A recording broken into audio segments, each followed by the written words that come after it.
لیکن وہ بہت کم لگتے ہیں جب کہ ایک انسان میرے ساتھ ہوتا ہے۔ روحی نہیں چونکی، وہ سنے گئی۔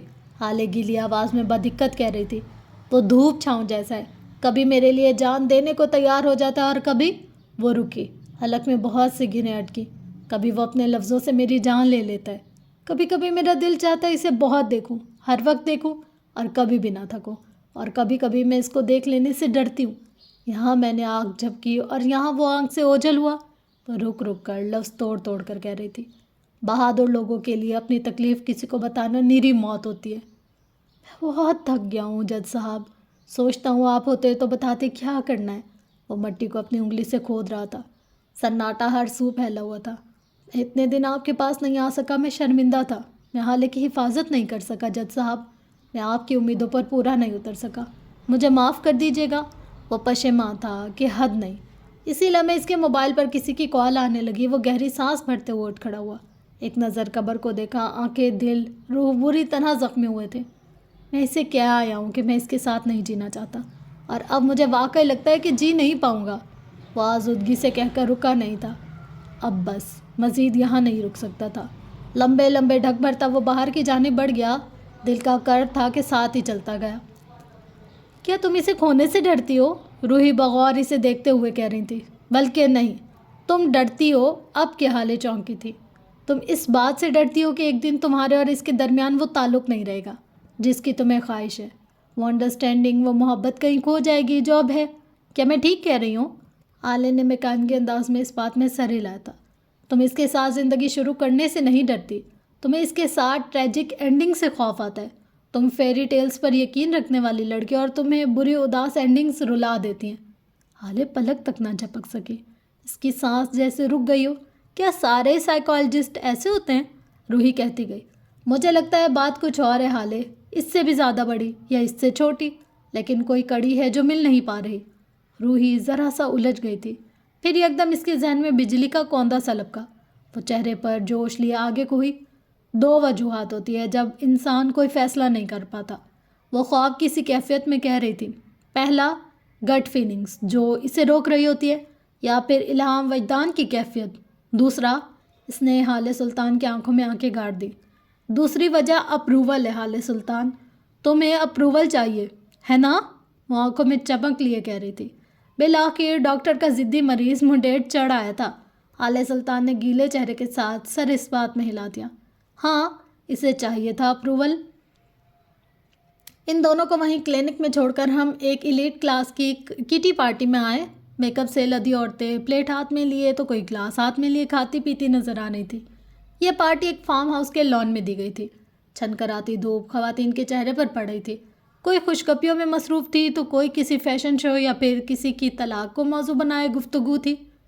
اسی پارٹی میں ایک جانب سوئمنگ پول کے سامنے رکھے صوفے پر فروا بیٹھی تھی، نارنجی پیروں تک آتا ڈھیلا ڈھالا لباس جس کا گلا گہرا اور بازو ندار تھے۔ میک اپ کی تہیں اور بالوں کو ڈھیلے جوڑے میں لپیٹے وہ خوبصورت لگ رہی تھی۔ اسی لمحے اسے کوئی اپنی جانب آتا دکھائی دیا۔ اس نے بازو میزبان خاتون کے بازو میں ڈال رکھا تھا اور کھل کر مسکرا رہا تھا۔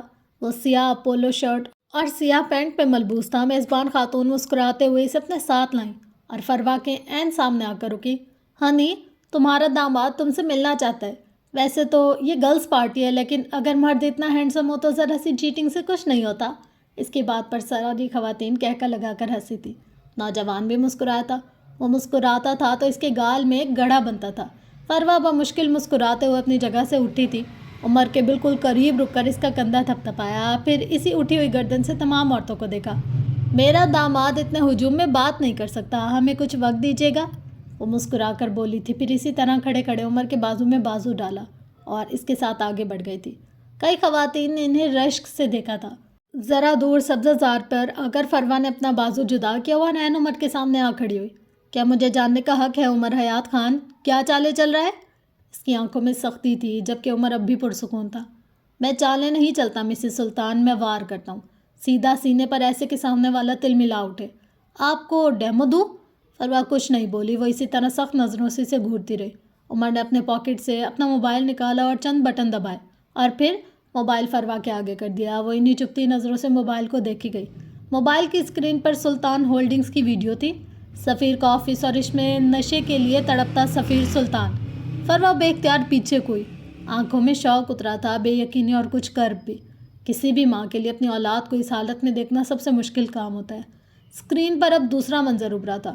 وہ کسی پرانے محلے کی تنگ تاریک گلیاں تھیں۔ مہرمہ سلطان وہاں کھڑے ہو کر کسی موٹی خرانٹ عورت سے بات کرتی نظر آ رہی تھی، اور پھر اس عورت نے اس کے ہاتھ پر کچھ رکھا تھا، کوئی پڑیا سی تھی۔ فروا سلطان کا دل دھک سے رہ گیا۔ وہ شوقی شل نگاہوں سے فون دیکھے گئی۔ عمر نے اس کے ہاتھ سے موبائل لے لیا۔ اس نے اب چند بٹن دوبارہ دبائے، اور اب کہ اس نے ایک آڈیو ریکارڈنگ چلا کر موبائل اس کے کان کے قریب کیا تھا۔ فروا اب تک پہلے شوق سے نہیں نکلی تھی جب اسے اسپیکر سے مہر کی آواز سنائی دی۔ وہ اپنے استاد کے قتل کا اعتراف کر رہی تھی، وہ اسکول کے واچ مین کے قتل کا اعتراف کر رہی تھی۔ فروا کو لگا تھا وہ ڈھہ جائے گی، اسے کھڑا ہونا مشکل لگا تھا۔ اس کی آنکھیں مارے شوق کے پھٹی کی پھٹی رہ گئی تھی، اس کا دل ڈوب ڈوب کر ابھر رہا تھا۔ آوازیں بند ہو گئی تھیں۔ عمر نے موبائل واپس کھینچ لیا۔ فروا اب بھی ساکت تھی، آسمان سے پڑتی دھوپ اسے اب جھلسا رہی تھی۔ وہ جل کر خاکستری ہونے لگی۔ مہر، میری مہر، میری مہر ایسا نہیں کر سکتی، وہ ایسی نہیں ہے، وہ مارے شوق کے بس یہی کہہ سکی تھی۔ عمر نے چپتی نظروں سے اسے دیکھا تھا۔ آپ ٹھیک کہہ رہی ہیں، وہ ایسا نہیں کر سکتی، اس سے ایسا کروانے والی آپ ہے۔ عمر کے کہنے پر اس نے بے یقینی سے گردن اٹھا کر اس کو دیکھا تھا۔ آنکھوں کی بے یقینی بڑھ گئی تھی۔ آپ نے پہلے دن سے اس کے ذہن میں نفرت بھری، محتاجی بھری، اپنے حصے کا شر بھی اس کے حصے میں بھر دیا۔ وہ آپ سے کہتی تھی اسے اس کی بہن کے خلاف مت کریں، لیکن آپ نے کیا، اور آپ کی وجہ سے آج وہ قاتل ہے۔ فروا نے کچھ کہنا چاہا، کوئی صفائی دینی چاہی، لیکن الفاظ دم توڑ گئے۔ بس ایک بار، صرف ایک بار سوچیں، آپ کیا جواب دیں گے اپنے بھائی کو قیامت کے دن، جب وہ آپ سے پوچھیں گے کہ آپ نے کیا تربیت کی میری بیٹی کی؟ تب کیا کہیں گی آپ کہ اسے قاتل بنا دیا؟ فروا کی آنکھوں سے آنسو بہنے لگے تھے، اس کا جوڑ جوڑ جیسے دکھ رہا ہو۔ عمر اس پہ الفاظوں کے ہتھوڑے برسا رہا تھا۔ آپ نے ایک معصوم لڑکی کی زندگی تباہ کر دی مسز شمس، آپ نے اسے اغوا کیا، اسے ذلیل کروایا۔ وہ اندھیرے میں چلی گئی۔ اب کہ عمر کی آواز میں کرب تھا، وہ بہت معصوم تھی، بے حد معصوم۔ آپ نے اسے کیا بنا دیا ہے؟ وہ اپنے لیے کوئی فیصلہ نہیں لے پا رہی، اس کے گلٹس اس کا پیچھا نہیں چھوڑے، اور یہ سب آپ کی وجہ سے ہوئے۔ اگر آپ اس روز مہرماں کی تربیت کر لیتی تو یہ نہ ہوتا۔ آپ ذمہ دار ہیں۔ عمر نے اپنی انگلی فروا کے ماتھے پر رکھی۔ آپ ہر چیز کی ذمہ دار ہیں فروا بیگ۔ آپ ذمہ دار ہیں کہ شمس سلطان ایک جانور بن گیا۔ آپ ذمہ دار ہیں کہ سفیر کھوکھلا بن گیا۔ آپ ذمہ دار ہیں کہ مہرماں گدھ بن گئی۔ آپ کے اوپر 3 لوگوں کو ابلیس بنانے کا الزام ہے، اور حد تو یہ ہے کہ آپ اس بات کو مانتی بھی نہیں۔ فروا کی رنگت منو چڑھ چکی تھی، وہ سفید مجسمے کی طرح کھڑی تھی، ساکن، ڈھہ جانے والی۔ عمر نے خود کو مزید کہنے سے روکا، اور لمبے لمبے ڈگ بھرتا وہاں سے چلا گیا۔ پیچھے فروا جھلستی دھوپ میں تن تنہا کھڑی رہ گئی تھی، ساکت، شل، نمک جیسی۔ غزالہ روحی کے کلینک میں واپس آؤ تو حالِ سلطان اب بھی صوفے پر بیٹھی تھی، ڈھیلے ڈھالے کرتے والی۔ روحی اسے سنجیدگی سے دیکھ رہی تھی، حالے اب تک معتجب تھی۔ اسے گویا یقین ہی نہیں آ رہا تھا کہ اسے بھی کسی قسم کے اپروول کی اجازت ہو سکتی ہے۔ اپروول؟ کیا مطلب؟ وہ تعجب سے بولی تھی۔ روحی آگے کو ہو بیٹھی اور کہنا شروع کیا، ہر انسان کی زندگی میں کوئی نہ کوئی اپروور ضرور ہوتا ہے حالِ سلطان، جو اگر آپ کے کام کو، آپ کی تیاری کو، آپ کے پروجیکٹ کو سب سٹک لگا دے تو سب ٹھیک، ورنہ آپ کو بے چینی ہونے لگتی ہے، انزائٹی ہونے لگتی ہے۔ تمہارے کیس میں بھی کوئی نہ کوئی اپروور ضرور ہوگا۔ حالِ سخت حیرت زدہ تھی، وہ اسے یقین ہی نہ آ رہا ہو کہ یہ اس کے بارے میں بات ہو رہی ہے۔ مجھے نہیں لگتا کہ میری زندگی میں کوئی ایسا انسان ہوگا۔ میں حالِ سلطان ہوں، مجھے کسی کے اپروور کی ضرورت کیسے ہو سکتی ہے؟ غزالہ روحی نے چند پل نرم نظروں سے اسے دیکھا، پھر گویا ہوئی، حالے دیکھو، اپروورز کا کام ہماری زندگی میں آنے کا کوئی خاص دن، خاص موقع مقام نہیں ہوتا، وہ بس ایسے ہی بغیر کسی وجہ موقع کے ہماری زندگی میں آ جاتے ہیں، کبھی کبھی بچپن کے چند واقعات کے باعث، جیسے کہ ہم کوئی کام کرتے ہیں اور ہمارے والدین کو دکھاتے ہیں کہ آیا وہ ہمیں بتاتے ہیں کہ ہم نے کیا کیا ہے، کیسا کیا ہے۔ غزالہ روحی بول رہی تھی اور حالے غور سے سن رہی تھی۔ ہمارے والدین کبھی کبھی خود ہمارے کام اپروو کر دیتے ہیں، اور کبھی کبھی وہ ہمیں ہمارے بہن بھائیوں یا کزن کے پاس بھیج دیتے ہیں۔ ہم بچے ہوتے ہیں، ہمیں یہ لگتا ہے کہ جس انسان کے پاس ہمارے والدین یا ٹیچر نے ہمیں بھیجا ہے وہ ہم سے زیادہ چالاک ہوگا، ہم سے زیادہ سمجھدار ہوگا، اور یہاں سے شروع ہوتا ہے ایک بچے کی غلامی کا دور۔ حالے کے دل میں جیسے بہت کچھ چھپا تھا، اسے کئی بار اسی طرح مہر کی طرف بھیجا جاتا تھا، لیکن وہ یاد نہیں کر پا رہی۔ بچہ غلام بن جاتا ہے حالے، پھر آگے بڑھ کر چاہے وہ اچھے گریڈز لائے، چاہے دنیا کا فاتح بن جائے، لیکن جب تک اس کا اپروور اس کے کام سب پر سب سٹک نہیں لگائے گا وہ اسی طرح بے چین رہے گا، جیسے ابھی تم ہو۔ حالے بالکل چپ تھی، خاموش، گمسم۔ روحی کی آواز گونج رہی تھی۔ کئی بار ہمارے اپروورز اچھے یا برے نہیں ہوتے، مخلص یا غیر مخلص نہیں ہوتے، وہ بس انسان ہوتے ہیں، غلط فیصلے اور غلط اپروول دے دیتے ہیں۔ ان کی غلطی نہیں ہوتی ہے، لیکن اگر شروع سے ہمارے والدین، ٹیچرز ہمیں ہمارے فیصلے خود لینے دے تو یہ نوبت ہی نہیں آتی۔ کیا ہم کبھی اپنے اپروورز کی قید سے آزاد ہو سکتے ہیں؟ حالے نے پوچھا تھا۔ یا پھر یہ کہ اگر ہم آزاد ہو کر بھی فیصلے نہ لے پا رہے ہوں تو؟ روحی سنجیدگی سے آگے کو ہوئی، غور سے حالے کی آنکھوں میں دیکھا اور ایک بار پھر کہنے لگی، انسان ہمیشہ گرو کرتا رہتا ہے۔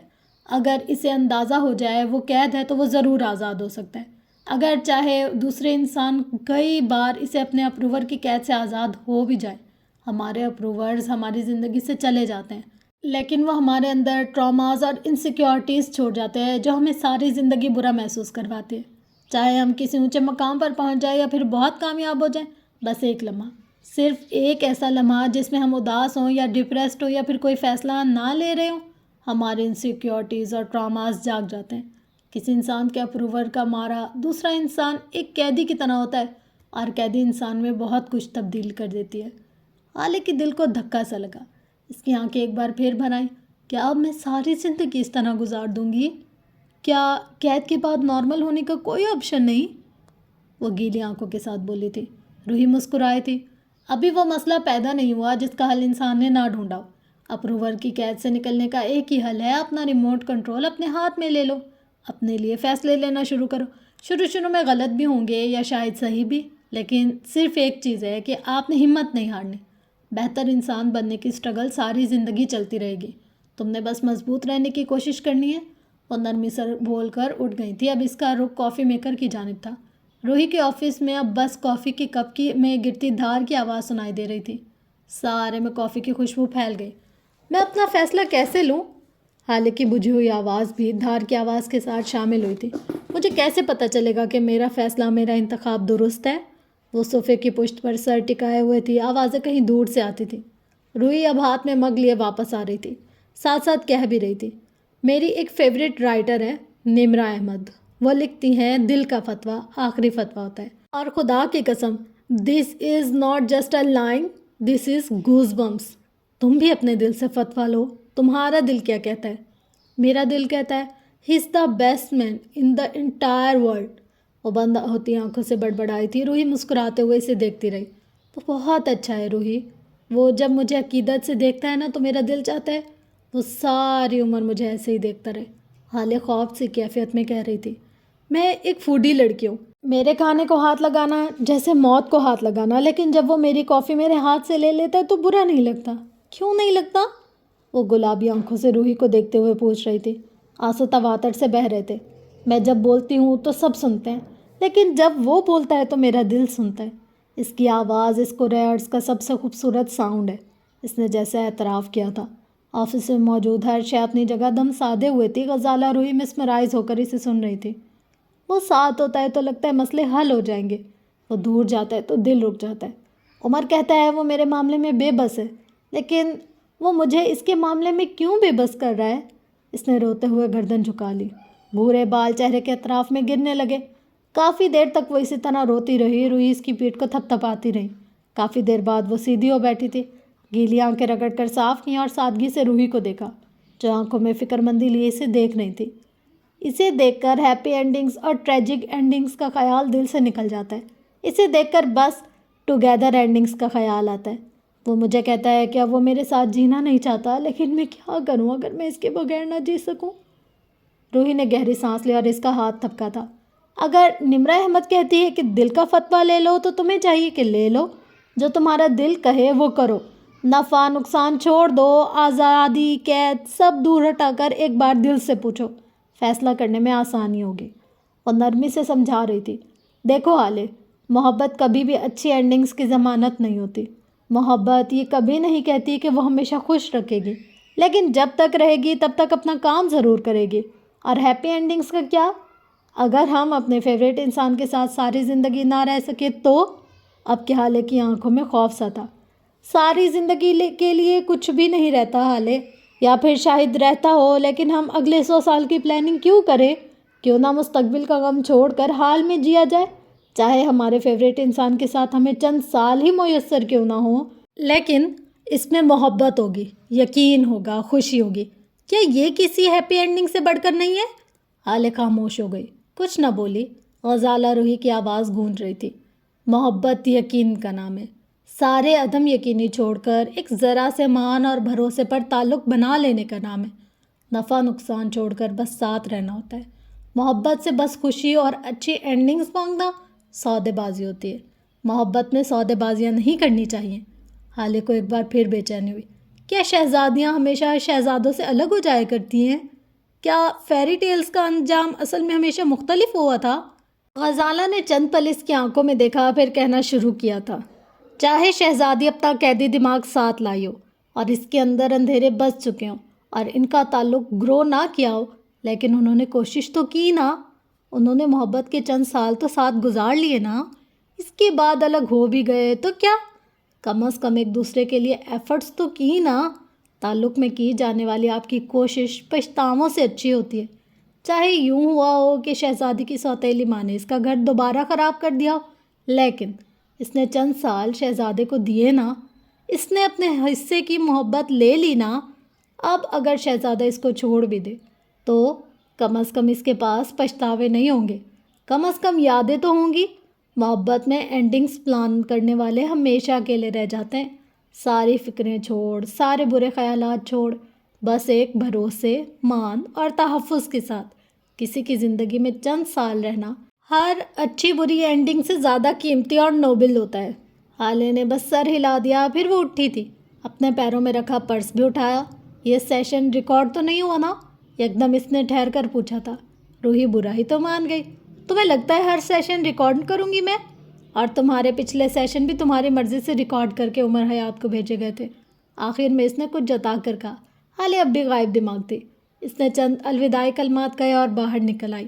دل کا بوجھ ہلکا ہو گیا تھا، وہ سرخ آنکھوں کے ساتھ آسمان کو دیکھتے ہوئے مسکرائی تھی، اداس غمگین مسکراہٹ، دل ہلکا تھا، روح ہلکی تھی۔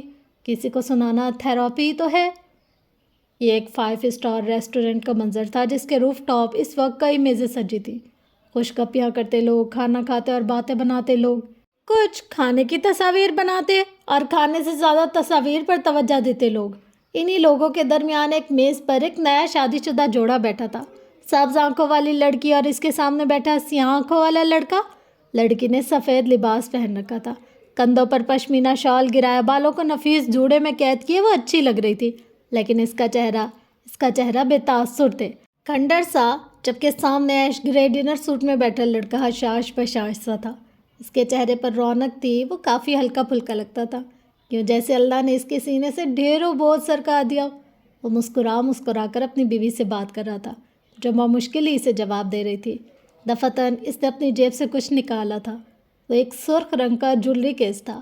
یاقوت نے اس کو کھولا تو اس کے اندر سے ایک بھاری موٹے ہیرے والی انگوٹھی نکلی۔ اس نے اپنی جھلک دکھائی، نرمین ٹکر ٹکر اس انگوٹھی کو دیکھے گئی۔ یاقوت نے میز پر دھرا اس کا ہاتھ تھاما تھا، نرمین کی آنکھوں میں بے تحاشا خوف درایا۔ اس نے اپنا ہاتھ کھینچنے کی کوشش کی تھی۔ یاقوت حتی الامکان خود کو نارمل دکھا رہا تھا، اس نے نرمین کی آنکھوں میں دیکھا۔ کیا تم میرے ساتھ ایک نئی زندگی شروع کرنا چاہو گی؟ وہ نرمی سے پوچھ رہا تھا، اس کی آنکھوں میں چمک تھی۔ میں مانتا ہوں نرمین، میں نے بہت غلطیاں کی ہیں، گناہ کیے، لیکن اب میں واپس آنا چاہتا ہوں ایک اچھی زندگی کی طرف جس میں تم میرے ساتھ ہوگی۔ وہ ایک پل کو رکا تھا، نرمین دم سادے سے دیکھے گئی۔ تم وہ لڑکی ہو نیرو جسے میں اپنی جان سے زیادہ محبت کرتا ہوں، میرے لیے تم بے حد انمول ہو۔ اب میں سب چھوڑ کر، ساری برائی چھوڑ کر بس تمہارے ساتھ رہنا چاہتا ہوں۔ میں نے بہت غلط کیا، تمہارے ساتھ بھی، اپنے ساتھ بھی، میں مانتا ہوں۔ وہ سر جھکا کر شکستگی سے بولا تھا، اس کا لہجہ واقعی پشیمان تھا۔ میں نہیں جانتا اللہ مجھے معاف کرے گا یا نہیں، لیکن اگر تم معاف کر دو گی تو وہ بھی کر دے گا۔ پلیز نرمین، مجھے معاف کر دو۔ اس نے نظریں اٹھا کر التجا کی تھی۔ نرمین چند پل اسے دیکھتی رہی۔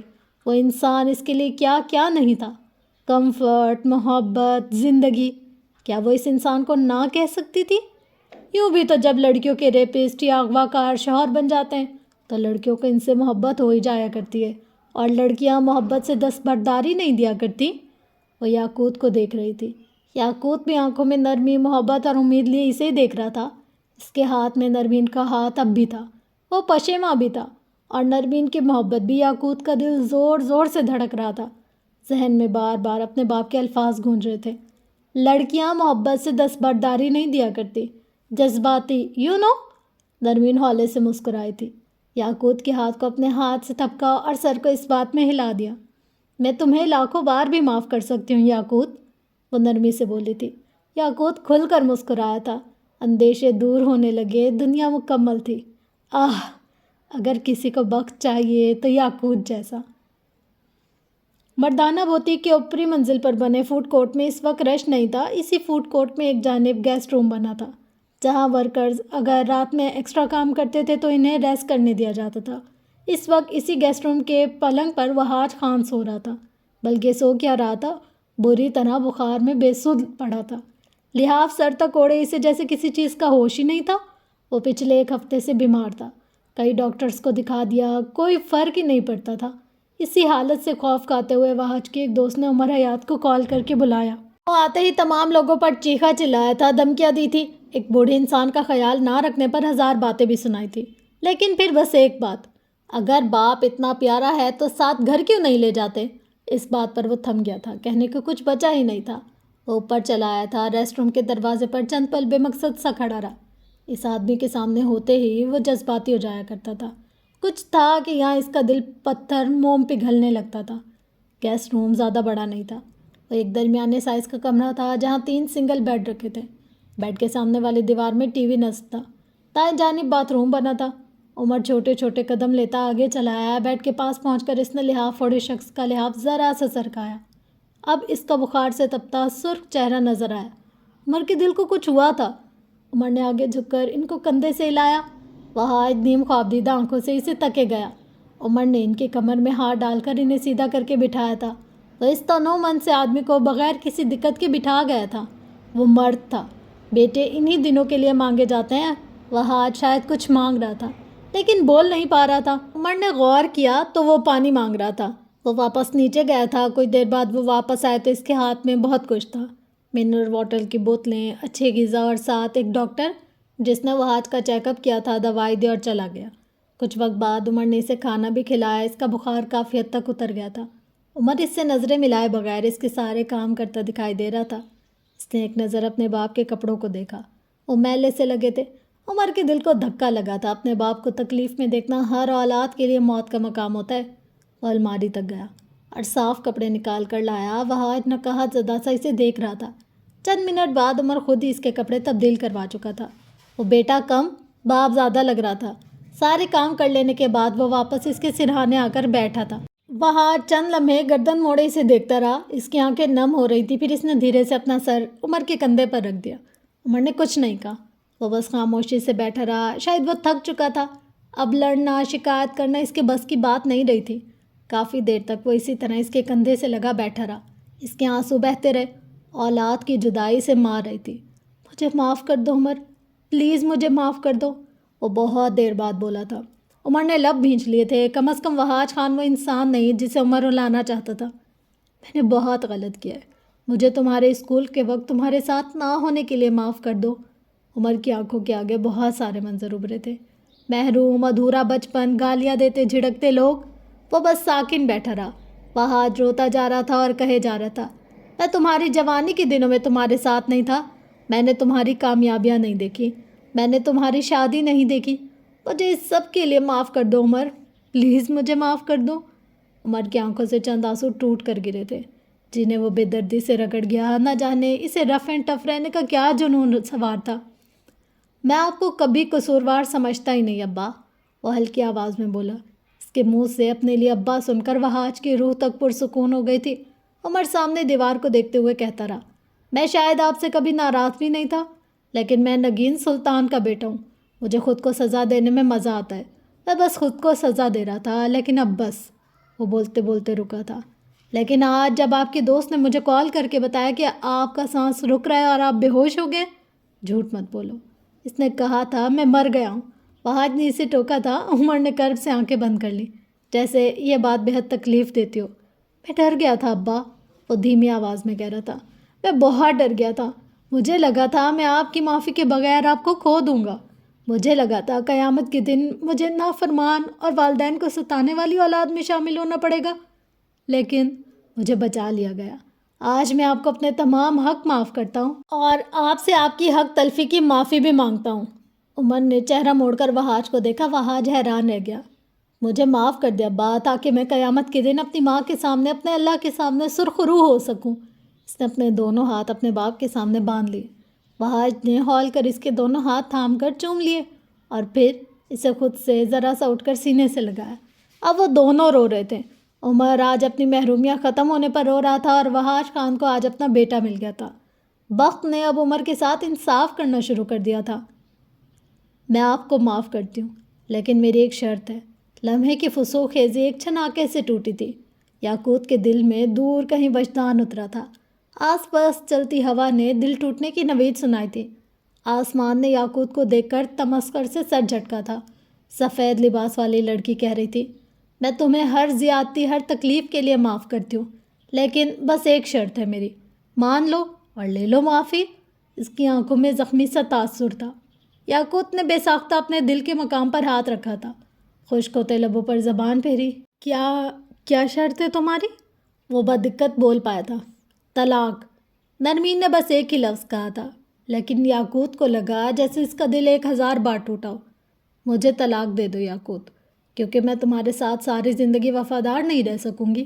میں ساری زندگی تمہارے چھونے کو غلاظت اور قریب رہنے کو تعفن سمجھوں گی۔ اور یاد رکھنا، جب تک مظلوم معاف نہ کرے تو باخدا توبہ بھی خدا قبول نہیں کرے گا۔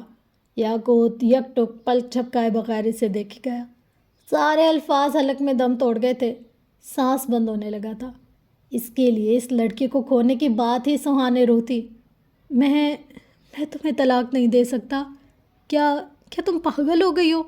کیسی باتیں کر رہی ہو؟ یاقوت لفظ توڑ توڑ کر جوڑ کر بولا تھا۔ وہ شوق تھا، اب تک تھا بھی صحیح۔ دیکھو نیرو، میری جان، بات سمجھنے کی کوشش کرو۔ میں تم سے بے حد محبت کرنے لگا ہوں۔ تم جو چاہو گی میں کروں گا، جیسے چاہو گی ویسا کروں گا، لیکن پلیز مجھے یہ سزا مت دو یار میں مر جاؤں گا۔ وہ آخر میں بے بسی سے بولا تھا، دل جیسے بند ہو رہا تھا۔ نرمین نے استہزاء سے سر جھٹکا تھا۔ میں کوئی ضد نہیں کر رہی یاقوت، تم سے دور جانا یا طلاق لینا میرے بس کی بات ہے ہی نہیں۔ میں ایک کمزور عورت ہوں، لیکن تم خدا کو کیا منہ دکھاؤ گے؟ کیا کہو گے اس سے کہ جس عورت کی عزت خراب کی، جسے تکلیف دی، جسے رسوا کیا، میں اس سے معافی نہیں مانگوں گا؟ لیکن آپ معاف کر دیں، خدا کی قسم یاقوت، فرشتے ہاتھ اٹھا کر لعنت بھیجیں گے تم پہ۔ اگر ایسا کیا تو تمہیں مجھ سے معافی چاہیے تو طلاق کے پیپر سائن کرو، میں معافی نامہ سائن کروں گی۔ وہ ہٹ دھرمی سے بولی تھی۔ یاقوت کے دل میں گرہیں پڑنے لگی تھی، وہ بے بس ہونے لگا تھا۔ نیرو پلیز میری بات سمجھنے کی کوشش کرو۔ I love you, I really do. اور میں مان رہا ہوں نا، میں غلط ہوں، شرمندہ ہوں، پہلی غلطی تو خدا بھی معاف کر دیتا ہے، اسی لیے تو وہ خدا ہے یاقوت، بڑے ظرف والا، اعلیٰ ذات۔ ہم بندے ہیں گناہ گار، پر گناہوں پر اللہ ہمیں معاف کر دیتا ہے، بندے نہیں کرتے۔ مجھ سے معافی چاہیے تو قیمت ادا کرو، وہ جتاتے ہوئے بولی تھی۔ یاقوت نے نم ہوتی آنکھوں سے اسے دیکھا تھا۔ اب کہ وہ بولا تو اس کی آواز ہلکی تھی۔ ڈیڈ نے کہا تھا جب لڑکیوں کے ریپسٹ ان کے شوہر بن جائیں تو لڑکیوں کو ان سے محبت ہو جایا کرتی ہے، اور لڑکیاں محبت سے دستبرداری نہیں دیا کرتی۔ کیا تم مجھ سے دستبرداری دو گی؟ میں ایک وقت میں تمہاری محبت رہا ہوں نرمین، وہ ایک آس سے بولا تھا۔ شاید ابھی بھی کچھ بچ جانے کی، کچھ رہ جانے کی آس۔ نرمین نے اسے ٹھنڈی ٹھار نظروں سے دیکھا تھا۔ یہ سچ ہے یاقوت، لڑکیاں محبت سے دستبرداری نہیں دیا کرتی، لیکن ایک وقت آتا ہے جب اپنا وقار اور اپنی عزت کے بدلے محبت کو چننا ہوتا ہے، اور تب کچھ لڑکیاں نرمین مغل جیسی ہوتی ہیں جو وقار چن لیتی ہیں۔ تم آج بھی میرے دل میں ہو، اور روز اول کی طرح آج بھی تمہیں دیکھ کر دل کہتا ہے حسن تم پر تمام ہوا۔ اور ایک پل کو وہ رکی، ہارون کی کرب زدہ آنکھوں میں دیکھا، لیکن میرے دل کا ایک کونا سڑ چکا ہے۔ تمہاری کی گئی زیادتیوں کی وجہ سے میرا جسم مجھے چچک زدہ لگتا ہے۔ تم جانتے ہو جب تم میرا ہاتھ پکڑتے ہو تو مجھے کیسا لگتا ہے؟ اس نے یاقوت کی آنکھوں میں جھانک کر پوچھا تھا۔ یاقوت نے نفی میں سر ہلایا تھا۔ نرمین آگے ہوئی آواز دھیمی کر لی۔ مجھے بالکل ویسا لگتا ہے جیسا اس کاری کے چھونے پر تمہیں لگتا تھا۔ یاقوت بدک کر کھڑا ہوا۔ چہرے پر خوف اور نفرت بیک وقت آئے تھے۔ اس کے پورے جسم پر جیسے کانٹے چھوڑ دیے گئے ہوں۔ وہ بے چینی سے کھڑا ہو کر اسے دیکھے گیا۔ نرمین اپنی جگہ سے اٹھ کر اس کے قریب آئی اور عین اس کے سامنے۔ تم بتاؤ نا یاقوت، کیا تم اس کاری کے ساتھ ایک گھر میں ایک چھت کے نیچے رہ سکتے ہو؟ یاقوت ہر گزرتے لمحے کسی مردے کی مانند سفید پڑا تھا۔ اس کی آنکھوں کی رمق گویا مر چکی تھی۔ وہ بے یقینی سے پیچھے ہونے لگا۔ جب تم نہیں رہ سکتے تو میں کیسے رہوں؟ تم ایسا کرو، صرف 2 گھنٹے اس آدمی کے پاس رہو۔ تم 2 گھنٹے اس شخص کے ساتھ رہو جس نے بچپن میں تمہیں جسمانی استحصال پہنچایا۔ 2 گھنٹے بعد آنا، نرمین مغل تمہیں سب معاف کر دے گی، خود کو ذلیل کیا جانا بھی اور پل پل کی موت مارنا بھی۔ وہ کہتے ہوئے آگے بڑھ گئی تھی۔ یاقوت آگے نہیں بڑھ سکا، وہ اپنی جگہ ساکت رہ گیا۔ اس شخص کے نام پہ یاقوت کو اپنے ارد گرد تعفن اور بدبو محسوس ہو رہی تھی۔ کو جا کے اس کے ساتھ رہنا۔ آج یاقوت کو صحیح معنوں میں نرمین کی تکلیف کا احساس ہوا تھا۔ وہ بغیر اس کی طرف دیکھے، بغیر کسی اور کی طرف دیکھے تیز تیز سیڑھیاں اترتا جا رہا تھا۔ سانس بند ہو رہا تھا، دل رک رہا تھا۔ سلطان منزل میں موجود فروا سلطان کے کمرے کی تمام بتیاں بجھی ہوئی تھیں۔ اے سی بند پڑا تھا، اب سارے کمرے میں پھیلا ہوا تھا۔ اسی تاریک کمرے میں بیڈ کی ایک جانب فرش پر فروا بیٹھی تھی۔ گھٹنے سینے سے لگا رکھے تھے، گردن بیڈ پر ڈھلکا رکھی تھی۔ اس کی آنکھیں سرخ متورم تھی، کاجل بہہ گیا تھا اور میٹھا میٹھا سا میک اپ اب بھی موجود تھا۔ لباس وہی تھا جو صبح کی ٹی پارٹی میں پہن رکھا تھا۔ دفتن دروازہ کھلا تھا۔ شمس اندر آئے۔ کمرے کی یہ حالت دیکھ کر اس کا دل بھی دھک سے رہ گیا۔ باہر سے آتی روشنی اب سیدھا اس کے کمرے میں فرش پر پڑ رہی تھی اور فرش پر بیٹھی فروا وہ ٹوٹی بکھری حالت میں تھی۔ ایک لمحے کو جیسے شمس کا دل کسی نے مٹھی میں لے کر دبایا ہو۔ وہ اس عورت کو گالیاں دے سکتا تھا، بے عزت کر سکتا تھا، لیکن سچ یہ تھا کہ وہ اسے اس حالت میں نہیں دیکھ سکتا تھا۔ وہ چھوٹے چھوٹے قدم لیتا اس کے قریب چلا آیا، پھر پنجوں کے بل اس کے قریب بیٹھا۔ وہ فکر مندی سے اسے دیکھ رہا تھا۔ یہ کیا حالت بنا رکھی ہے فروا؟ کیا کچھ ہوا ہے؟ ادھر دیکھو مجھے، کیا ہوا ہے؟ وہ اس کا چہرہ اپنی جانب موڑتے ہوئے پوچھ رہا تھا۔ فروا کی آنکھوں سے گرم گرم آنسو بہنے لگے تھے۔ شمس اب کے واقعتاً پریشان ہو اٹھا تھا۔ خدا کے لیے فروا، مجھے بتاؤ کیا ہوا ہے؟ تم اس طرح تو نہیں روتی، تم تو دوسروں کو رلا دیتی ہو لیکن تم نہیں روتی۔ آخر کیا ہوا ہے؟ کچھ بولو پلیز، مجھے فکر ہو رہی ہے۔ وہ اب اس کے قریب ہی بیٹھ گیا تھا۔ مجھ سے بہت بڑی غلطی ہو گئی ہے شمس، بہت بڑا گناہ ہو گیا ہے۔ وہ زور زور سے بچوں کی طرح رونے لگی۔ میں نے کسی کو اندھیروں میں دھکیل دیا، حالانکہ میں ایسا نہیں کرنا چاہتی تھی۔ میں ایسا کیسے کر بیٹھی شمس؟ یہ مجھ سے کیا ہو گیا؟ فروا کی آنکھوں کے آگے بس مہرما کا چہرہ تھا۔ وہ اسے معصوم سے کیا بنا چکی تھی؟ شمس کی آنکھوں میں کچھ گیلا سا چمکا۔ وہ ذرا سا پشیماں ہوا تھا۔ تم ٹھیک کہہ رہی ہو فروا، اسے اندھیروں میں دھکیل کر ہم نے اچھا نہیں کیا۔ ہم دونوں اس میں شامل تھے۔ مجھے تمہیں روکنا چاہیے تھا۔ شمس کی آنکھوں کے آگے حال سلطان کا چہرہ تھا۔ میں کیا کروں شمس؟ میں کیا کروں؟ میں اس سے بہت محبت کرتی ہوں۔ مجھے اس کے لیے شیطان نہیں بننا چاہیے تھا۔ میں اس کے لیے کیوں شیطان بن گئی؟ یہ میں نے کیا کیا؟ کہ کیا ہو گیا مجھ سے؟ وہ اپنی ہتھیلی سر پر مار رہی تھی جیسے بے حد تکلیف میں ہو۔ شمس اس سے زیادہ تکلیف میں لگتا تھا۔ میں بھی یہی سوچ رہا ہوں فروا، ہم اس کے باپ کو کیا جواب دیں گے؟ ہم کیا کہیں گے؟ کیوں کیا ہم نے ان کی اولاد پر ظلم؟ وہ رنجیدہ تھا۔ بلکہ اولاد چھوڑو، ہم نے خود ان کے ساتھ بہت ظلم کیا فروا۔ ہم نے کیوں کیا ایسا؟ اس نے گردن جھکا دی۔ ہرس گردنیں جھکا دیتا ہے۔ فروا نے اپنی بھوری آنکھیں رگڑ کر صاف کی، پھر شمس کا ایک ہاتھ تھام لیا۔ ہم مجبور تھے شمس، بے حد مجبور۔ ہمیں لگا تھا یہی صحیح ہے اور یہی صحیح تھا۔ اس کی زکام زدہ آواز کچھ جتا رہی تھی۔ ہمارا طریقہ کار غلط ہو سکتا ہے لیکن جو ہونا تھا وہ ہو گیا ہے نا؟ وہ اپنی گیلی آنکھیں شمس کی آنکھوں میں گاڑے کہہ رہی تھی۔ شمس نے بس اس بات میں سر ہلا دیا۔ وہ نہیں سمجھ پا رہا تھا وہ اپنے بھائی کے ساتھ زیادتی کے گلٹ کو کیسے جسٹیفائی کرے۔ واپسی اب بھی ممکن ہے۔ ضمیر کی قید سے نکل آنا اتنا مشکل نہیں ہے۔ اگر تم میرے ساتھ رہو تو ہم اندھیروں میں بھیجے گئے لوگوں کو واپس لا سکتے ہیں، ہم زیادتیوں کے ازالے کر سکتے ہیں۔ وہ امید سے چمکتی آنکھوں کے ساتھ کہہ رہی تھی۔ شمس بس اسے دیکھے گیا۔ ہم گناہ بنے،